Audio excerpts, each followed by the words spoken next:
আমরা পেয়েছি সাবেক যত সংসদ সদস্য মাশরাফি, আপনাকে স্বাগত জানাই। আপনি আমাদেরকে সময় দিয়েছেন, এসেছেন আমাদের কাছে। আমাদের সাথে আরো থাকছেন ব্যারিস্টার আব্দুল রহমান পার্থ। ব্যারিস্টার পার্থ, আপনি আমাদের অনুষ্ঠানে আমাদের সাথে যুক্ত হয়েছেন, সেজন্য আপনি কৃতজ্ঞতা এবং শুভেচ্ছা জানবেন।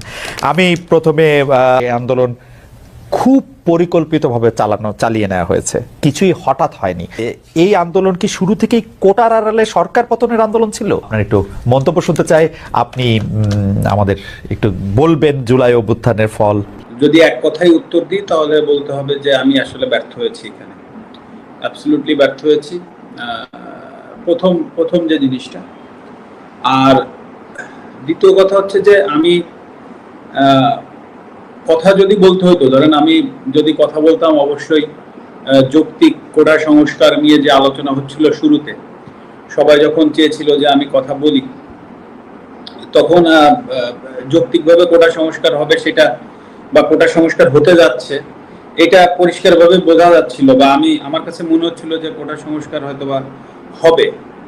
কিন্তু তারপরে যে ঘটনাগুলো ঘটতে থাকলো, তখন আসলে এমন একটা পরিস্থিতি হলো যে যখন সবাই চাচ্ছে যে আমি একটি স্ট্যাটাস দিই বা আমি পাশে থাকি, তো তখন আসলে পরিবেশটা এমন জায়গায় গিয়েছে যে আমার কাছে মনে হচ্ছিল যে আমি যদি এখন একটা স্ট্যাটাস দিই বা আমি যদি যে কোনো কিছু লিখি, তো সেইটাকে কেন্দ্র করে যদি আরো ম্যাসিভ বা আরো বড় কিছু হয়ে যায়, তা আসলে সেই জিনিসটা সামাল দেওয়ার অ্যাবিলিটি আমার আছে কিনা।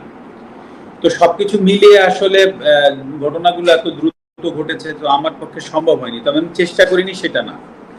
এবং আরেকটি বিষয় যে আমি যদি কথা মানে আমি যদি স্ট্যাটাসের ভিতরে সীমাবদ্ধ থাকতে চাইনি, এটা সত্যি কথা। মানে আমি চেয়েছিলাম স্টুডেন্টদের সাথে কথা বলতে, বা আমি চেয়েছিলাম যে তাদের সাথে আলোচনার মাধ্যমে কিছু করা যায় কিনা।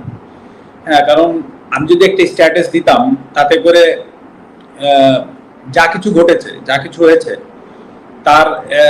তার থেকে কম হতো না। বরঞ্চ আমার সার্বিকভাবে আমার যে ভয়টা কাজ করছিল যে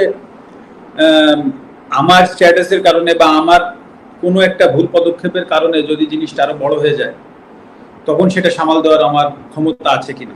ক্রিকেটার হিসাবে যেটা আপনারা দেখেছেন সেটা হচ্ছে যে আমি খেলোয়াড় ছিলাম, খেলোয়াড় থেকে আমি ক্যাপ্টেন হয়েছি।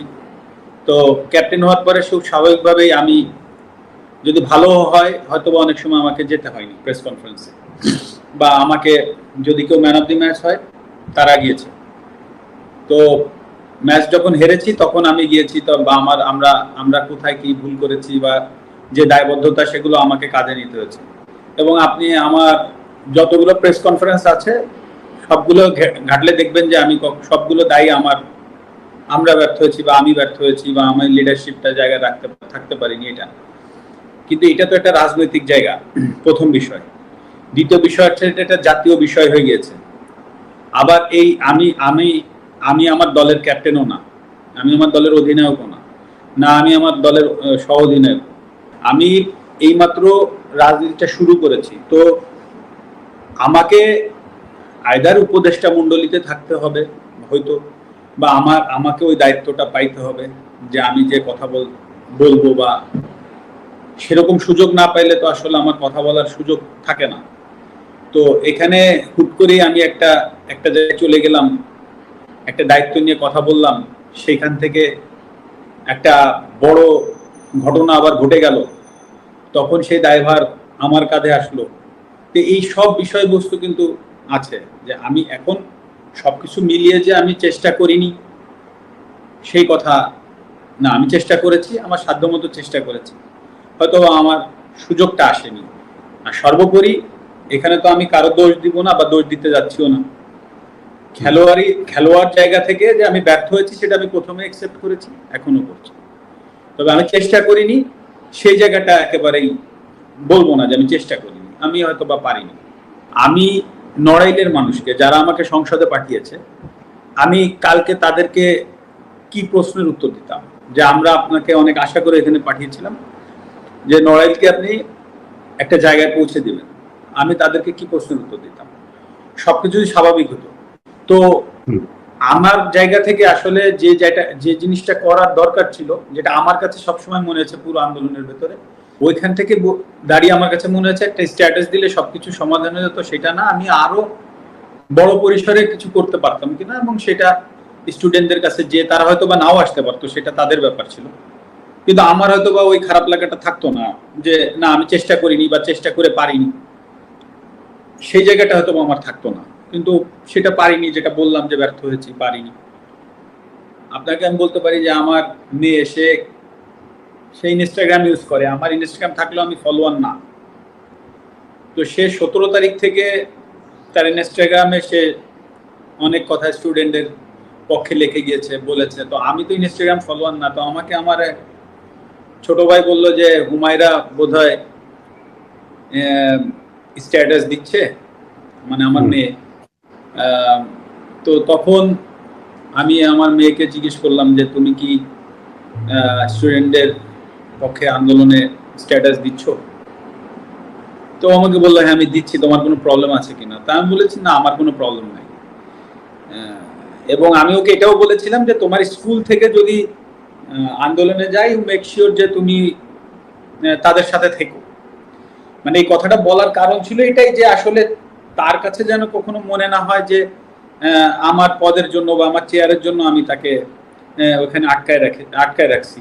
এই জিনিসটা যেন কখনো তার মনে না হয়। এবং এত ঘটনার ভেতর দিয়ে অন্তত ওইটুক জায়গা আমার অবস্থান আছে আমার মেয়ের কাছে যে না, আমার বাবা আমাকে আটকায়নি।